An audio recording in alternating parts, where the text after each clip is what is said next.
Hi guys, Alex here. Welcome back to the channel. Welcome back to the car. We've got a Starbucks here, so let's start off with a taste test.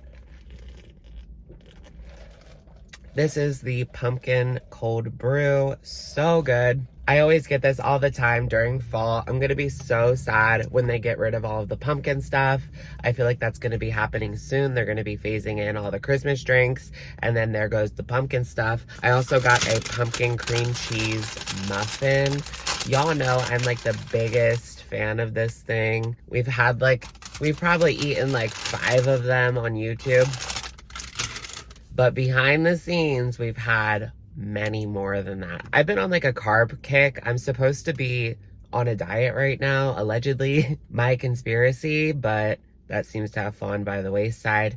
Maybe we'll do a little bit of a mental health check-in towards the end of the video as well, because I know I did a video a couple of months back saying that I was very much struggling. But today I wanted to open up about a part of myself that I haven't really on my channel. I have mentioned it here and there, so I'm sure that some people are wondering like what I'm talking about. So that's what this video is for. I've been hiding something from you guys. I've been struggling with this since I was born. I just feel like this is such a big part of me, so I wanted to share it with you guys. And I also very much wanted to connect with other people that are struggling with this, because while it is a rare genetic condition, hereditary, genetic, I think that means the same thing, right? It's a relatively rare condition, but there are a lot of people out there that struggle with it. So what I am talking about, what I struggle with, is called CMT. It stands for Charcot-Marie Tooth. This is something that you are born with. It's not something that is like contagious or something that you develop later in life. So what it says on Google is CMT is a group of hereditary disorders that damage the nerves in the arms and legs. This is rare, but it does affect 200,000 people. There's 200,000 cases a year. And I do think that this is something that is relatively unknown by the general public, because I remember growing up telling like my family doctor, they didn't know what it was, telling other medical professionals, unless they were like a foot doctor or someone who specialized in CMT, then they wouldn't know what I was talking about. There is actually a practice in Philadelphia that specializes in this. It's one of the best doctors in the country, I suppose, maybe even the world, in regards to this disease. I did get to see them once. Y'all know medical care in the US is so expensive, unaffordable for a lot of people,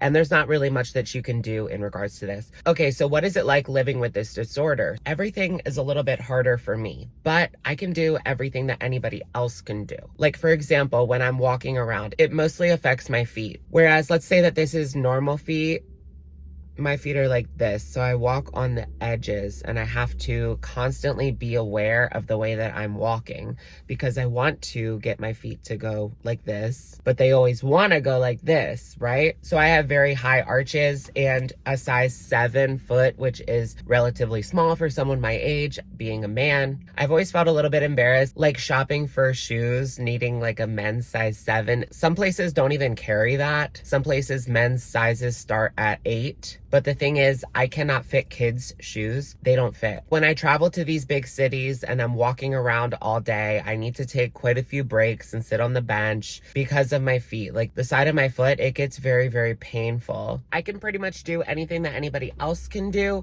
It's just gonna take me a little bit longer, and I might have to take some breaks. And I always felt kind of like left out when I'm on vacation with family, let's say at like Disney World. They're always walking like 10 steps ahead of me, and for the life of me, I cannot walk fast and I cannot run. I can run, like if I was in danger, I could take off and run for maybe like a quarter mile, but after that, no. Growing up, and gym class was so embarrassing for me because I could not keep up with the other guys. I was always the last one when we were doing like the mile-long run.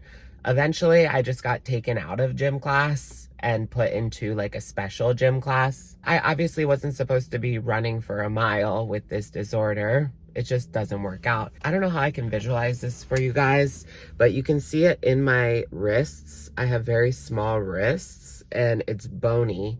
So I'm not gonna show you guys my feet or anything, but you can kind of almost see it in my hands. For some people, it's worse. I think my case is relatively mild, although they do say on Google that some people have this disorder and they don't even know. For me, I definitely know that I have this. There are people that are in wheelchairs because they have this disorder, and I'm constantly thinking like, I need to keep up on my cardio. You know how they always say use it before you lose it? This is a disorder that gets progressively worse, and I could be in a wheelchair by 50 years old. I just don't know. I need to keep myself as in shape as possible to hopefully avoid that. I'm also scared because all of the men in my family, well, my dad and my grandpa, right? They both got prostate cancer and they both passed away because of it. My dad at 54, I believe, somewhere around there. But my grandpa was over 80, so he lived a pretty long life. I remember my dad like trying to do anything he could to stop this cancer from spreading. He was reading this book on like certain things that you should eat, and you should stay away from like refined sugar and things like that. So really that's what I should be eating, as I have a pumpkin cream cheese muffin in the car. It's so hard for me to stay away from these foods. I have such a sweet tooth. I'm not sure if I explained it well enough for you guys to understand. So I walk like on the side of my feet and it's very painful. Remember when I said that I worked at Panera Bread? Well, that was absolute hell, and it was actually against doctor's orders. I remember going to that special clinic in Philadelphia, and I told him that I was working at Little Caesars at the time, and he was like, you shouldn't be doing that. You should not be working at these fast food places where you have to stand up for 8 hours. You're just not someone that's capable of doing that. But at the time, I really couldn't find any other work, and I had to do what I had to do. I had to work at these places because that's the only work that I could find, and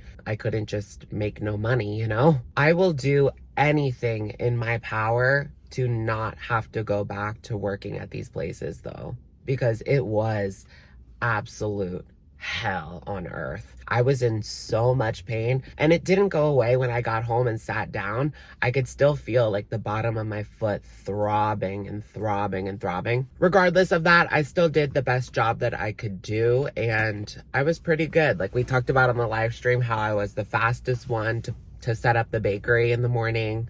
Whenever someone would call me slow, I would get kind of upset because I knew why and they probably didn't. Anyways, do you guys like these new glasses? I just got them yesterday in the mail. Aren't they adorable? I'm actually like thinking about sending them back though, because this part like does this. Is that petty? See, this part doesn't do that. I need your guys' opinion. Should I send it back for that? I know it's going to really annoy me. And when I spend, it was like $88, which for glasses is cheap. But when I spend that much money, I expect it to be right. So let me know if I'm petty and whether or not I should return it. Growing up, like I was bullied for the way that I walk. Like people would imitate me by walking like in a straight line and walking like they're drunk. Things like that as a way to imitate me and make fun of me. So that was hard to deal with. And then gym class was a complete disaster. I also didn't really have any interest in sports when my parents took me to the pediatrician, because I started showing signs of this as soon as I started walking. So they took me to the pediatrician and he just said, well, I don't know what's wrong, but he's not going to be an ice hockey star. My parents always tell me about that and how they were annoyed. So I wasn't formally diagnosed until 8th grade when I went to a pediatric like foot doctor that was in this hospital, this really nice hospital. And I remember just feeling so ashamed because they kept using the word deformed. And I know it's just like medical language, but me in 8th grade, like I just thought that was the worst thing ever. Like, he's deformed, I'm deformed. Like that word just carries such a negative connotation. And then after I got diagnosed, I got my first surgery. I was in a cast for like 3 months. It was a long healing process. And then I had to do a lot of physical therapy. I remember like not wanting to do it, not wanting to wear my brace, not wanting to cooperate. I was in 8th grade and I was embarrassed that I wasn't like the other kids and I had to get these surgeries and wear these braces and stuff. And so I did not wear my brace like as much as I should have. I really do regret it now. I wish that I would have taken it seriously then. Maybe we would have been better off now. I have no way to tell, but I do know that I need another surgery, maybe another 2 surgeries. There's nothing that they can do to fix this, but they can alleviate some of the symptoms. They can make it better. They can make it easier for you to walk. I have had surgery on both of my feet, one in like 2007 and one in 2015. No, it was 2016 because I remember watching the 2016 presidential election results while I was icing my foot.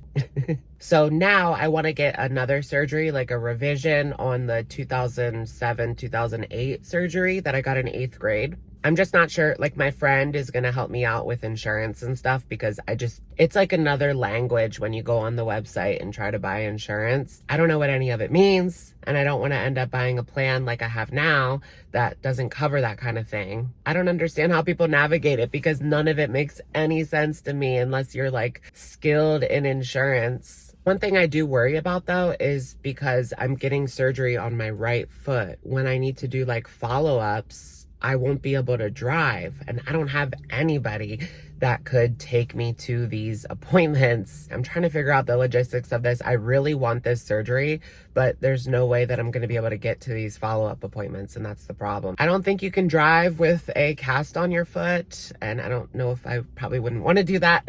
Sounds dangerous. I thought I would share this with you guys because it's a big part of me. It's a big part of my life, and it's something that I deal with every day. It's a struggle. Sometimes people just don't understand because it's not something that you can kind of see right on the surface. I remember like after working an 8-hour shift, I went to Walmart. I just wanted to get some shopping done, and so I just used the scooter, and one of the workers like chastised me and said that there's somebody up there waiting for it. Can you hurry up? And I do believe that they thought I was just one of those teenagers that takes the scooter as a funny joke or something. But realistically, I could barely walk. And so that's why I had the scooter. I do always struggle with how to label myself. Like, I'm not like a huge labels person. Remember like the 2000s, it was like F labels. That was the whole thing. Like, don't put a label on me. And now it seems like everybody wants a label, right? What I'm talking about is, I don't know if I should refer to this as a disability or a disorder, or if that really matters. I think it is called a disease, but it can also be very disabling.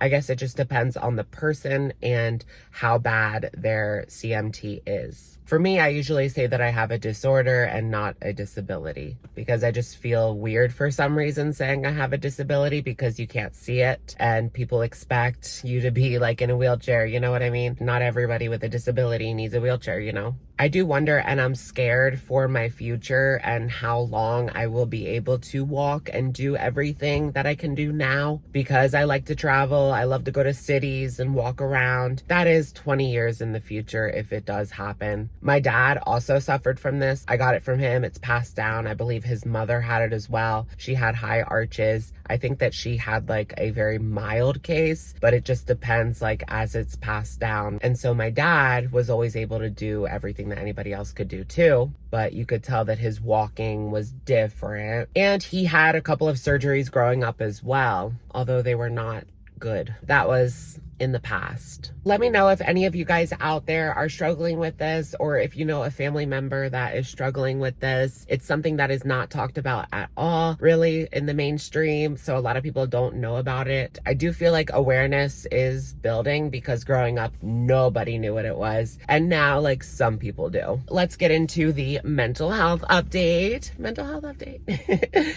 Should I be that happy? I don't know. Anyways, so a couple of months ago in July, I came on and told you guys that I was really struggling. Things were so bad. It was hard for me to even muster up the energy to put out a video or anything. And that has kind of like trickled down these past couple of months. I have felt so uninspired. You guys know what I mean. When you're in like a cloud of depression, it is so hard to do the work that you need to do or want to do. I have gotten better, especially this past week. I can feel that my love for YouTube is coming back and my desire to post more is coming back. And I know this past couple of months, I haven't been uploading as much as I used to. I feel like I used to upload every single day, but it was just harder and harder. And now I can feel that passion coming back. I have so much love for this platform. I've been watching YouTube since like it first came out in 2006, 2007.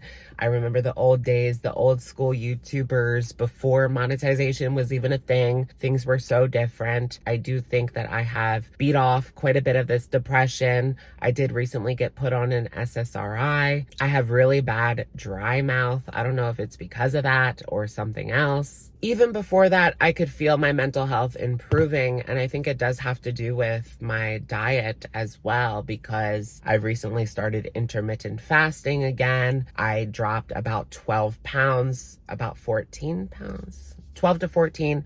I was like 184. Now I'm like 170, 172. It just depends on the day, right? This past week, I've fallen off the wagon as far as my diet goes. We're gonna get back on the intermittent fasting train tonight. I just feel so much better when I am tracking what I'm eating. I don't go like over calories. It's not really about calories, more so what I'm putting into my body. I've also done a lot of exercising. I got an exercise bike like in February, and I did use it a little bit, but recently I've been using it a lot. Like almost every single day I've been riding for 35 minutes. The only problem is it is hard on your ass.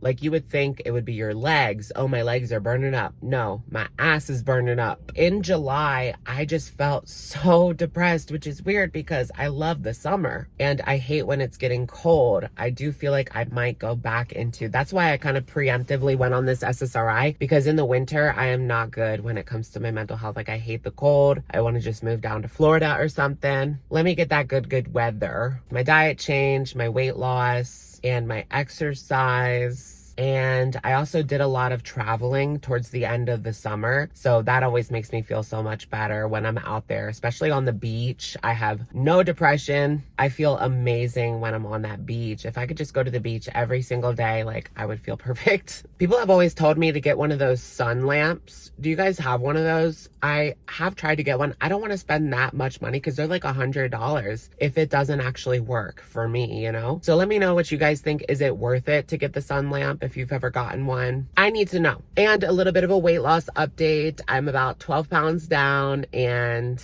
we're getting back on the train. I feel like I'm on and off, on and off. I have been able to maintain my weight loss. It's not like I'm going crazy. Yeah, I do have like a pumpkin cream cheese muffin and I have like a sweet every single day, but it's only one, so I'm able to fit it into my calories without like a massive weight gain, you know? We need to get back to our steak and vegetables diet. I think I was just bored with the things that I was eating because I was having steak and vegetables like every day, eggs, things like that. I definitely don't want to do like keto or anything that's like too restrictive. I'm very much into the intuitive eating, so if I don't have to count my calories, I won't. But if I am eating like a sweet treat, I will definitely count that so that I know that I'm not going over those calories because it adds up really quickly. That's it for today's update. Sharing something with you guys. That's a big part of my life, a big part of me. If you want to know me, you have to know this. So let me know what you guys think in the comments down below. And I will, of course, catch you guys in the next one. All right. Everybody stay safe. Happy Halloween. Bye.